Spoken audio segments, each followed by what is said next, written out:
বিশ্বকাপে ইংল্যান্ডকে ঘিরে কালো জাদুর দাবি করে যিনি বিশ্বজুড়ে আলোচনায় এসেছিলেন সেই ঘানার তান্ত্রিক কওয়াকো বনসাম এবার নিশানা বানিয়েছেন আর্জেন্টিনাকে।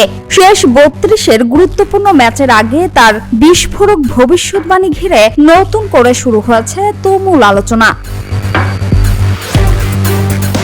বনসামের দাবি কেপ ভার্দের বিপক্ষেই শেষ হবে আর্জেন্টিনার বিশ্বকাপ মিশন। এমন মন্তব্যের পর আর্জেন্টাইন সমর্থকদের মধ্যেও তৈরি হয়েছে কৌতূহল ও নানা জল্পনা। অনেকেই প্রশ্ন তুলছেন, আগের মতো এবারও কি কোনো রহস্যময় আচার বা কালো জাদুর আশ্রয় নেবেন এই তান্ত্রিক?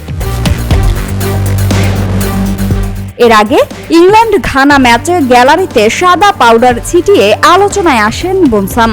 এরপর তিনি দাবি করেন হ্যারি কেনের ওপর কালো জাদু করেছিলেন বলেই ইংলিশ তারকা গোল পাননি। তবে পরের ম্যাচের আগে সেই অভিশাপ তুলে নেয়ার কথাও জানান তিনি।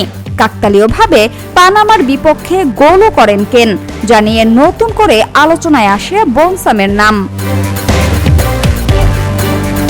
এবার সেই একই ব্যক্তি আর্জেন্টিনাকে নিয়ে নেতিবাচক ভবিষ্যৎবাণী করায় ম্যাচটি ঘিরে উত্তেজনা আরও বেড়ে গেছে। আগামী ৪ জুলাই মিয়ামিতে শেষ ৩২-এর লড়াইয়ে কেপ ভার্দের মুখোমুখি হবে বর্তমান বিশ্ব চ্যাম্পিয়নরা।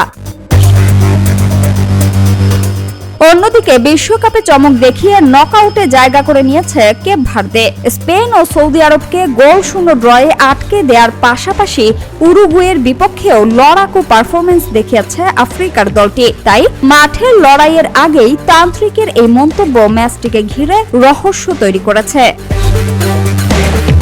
সামিয়া সুলতানা, ঢাকা ওয়াচ।